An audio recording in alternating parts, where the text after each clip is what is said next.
Hello, ma'am. Good morning. I'm John Lee. Hello, ma'am. My name is Herbert Paul Gumapak. And for today, ma'am, our topic, ma'am, is all about dimension of development, recreation, physical fitness, and wellness. Upper and and for overview, ano siya makumakot, ma'am? Overview. This chapter discusses recreation, physical fitness, and wellness. The healthier an individual is, the more he or she can enjoy life.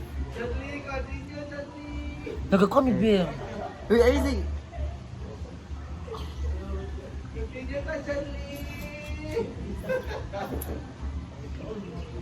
Yan na yan, kay... What me? Nagbuhat mo? What me? Usap to biyaw, ikaw ba mo? Ah! Okay. Good morning, ma'am. I'm Jandy Gumya. Hi, ma'am. My name is Herbert Paul Gumapak, ma'am. And for today, ma'am, our topic is all about dimensions of development, recreation, physical fitness, and wellness. And for overview, ma'am, this chapter discusses recreation, physical fitness, and wellness.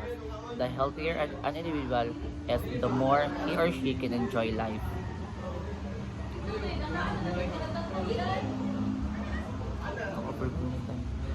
In this chapter, we were going to find out what is recreation, physical fitness, and wellness. With these things, it can lead us to a more happier and healthier life. Second, ma'am, is recreation. Recreation pertains to activities done for leisure to promote a person's well-being and growth.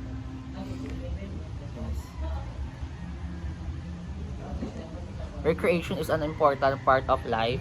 It promotes well-being and growth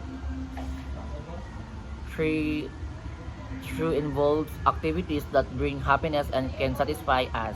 It brings us closer to our friends and can enhance our socializing skills. And the third, ma'am, is characteristic of recreation, and we have four example, ma'am. Which is first, ma'am, is no one pushes us to do such thing. Kumbaga, pagkukusa, ma'am, at sarili nating kagustuhan. The second, ma'am, is it simply means that it should be convenient for us, like the non-recreation activities, ma'am, na atong button is in our own control, ma'am, like the time, location, and all.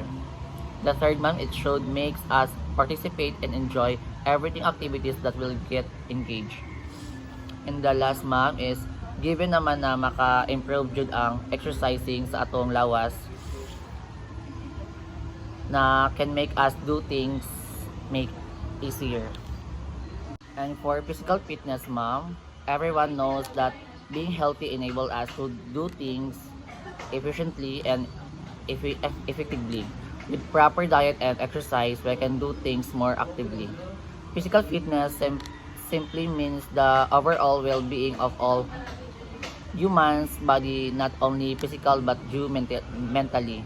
It is the holistic health of our body, and it is important to be physically fit for us to be more effective. Next, ma'am, we have wellness. Wellness only means dili kay healthy mentally and physically but also emotionally, ma'am. And ma-achieve daw niya by having a good diet, regular exercise, and pag-decide of good choices according to the statement. Bilang kay ni for good health or life, to avoid sickness, but also pag-improve o pag-growth sa imo sarili. Wellness can help us enjoy our life to the fullest. Next, ma'am, Chapter 9, Dimension of Development, Recreation, Physical Fitness, and Wellness. Health and the external environment. Wellness is an expanded idea of health, and both healthy wellness are terms that means the ability to live life fully with vitality. Components of physical fitness. In its most general meaning, physical fitness is a state of good physical health. Physical fitness is to the human body what fine-tuning to an engine. It enables people to perform to their maximum potential, and it helps them look and feel good, it affects their state of mind and influences to some degree their mental alertness and emotional state. Physical fitness involves the following components. 1. Cardiovascular endurance, the ability of the body to deliver oxygen and nutrients to tissues and to remove waste over sustained periods of time.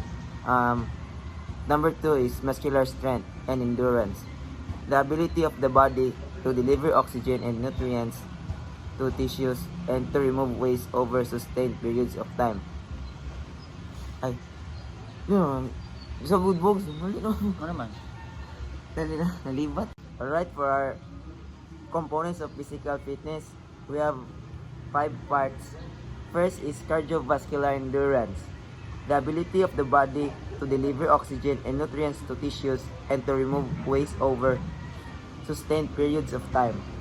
And number 2 is muscular strength and endurance, the ability of the muscle to exert force for a brief period of time.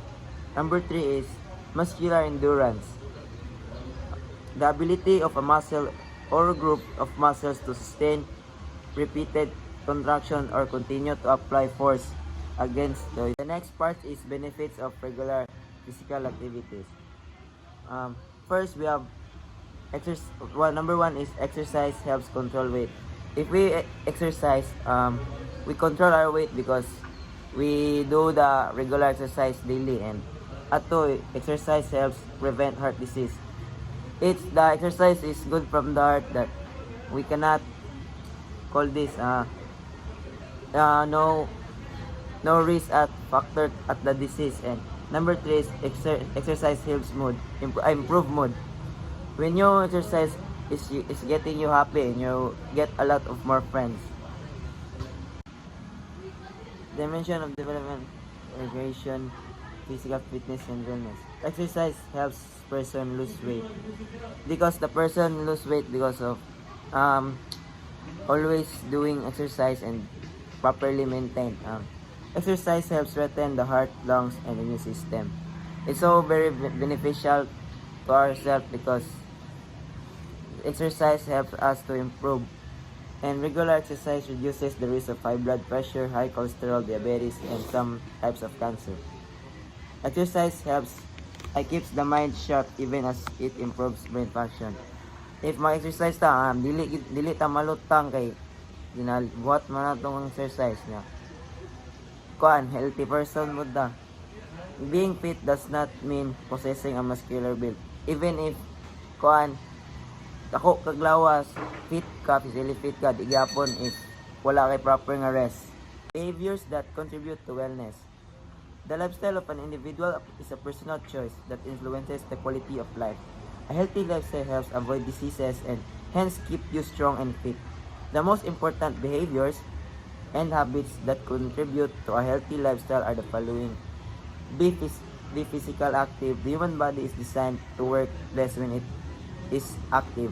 When you care more of your body, bones, heart, and lungs, the stronger and more fit they become. Dapat atong lawas atong gimone itong puhunan. And number 2, choose a healthy diet. A common person daily food intake usually too high in calories, unhealthy fats and added sugars, and too low in fiber. Complex carbohydrates, fruits, and vegetables. This kind of diet is linked a number of major diseases, including disease, wellness, and providing necessary nutrients and sufficient energy. We must have a proper diet and good diet, so we could be improving. For our conclusion, changing unhealthy habit is harder than it looks. When you embark on a behavior change plan, it may seem look too much work at first, but as you make progress, you will gain confidence in your ability to take charge of your life.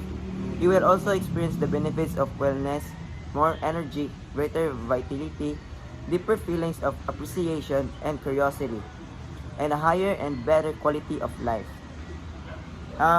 We must start a healthy living, and we must start exercise daily and have a proper diet. Thank you for listening, ma'am. That's all, ma'am. Thank you. Yes.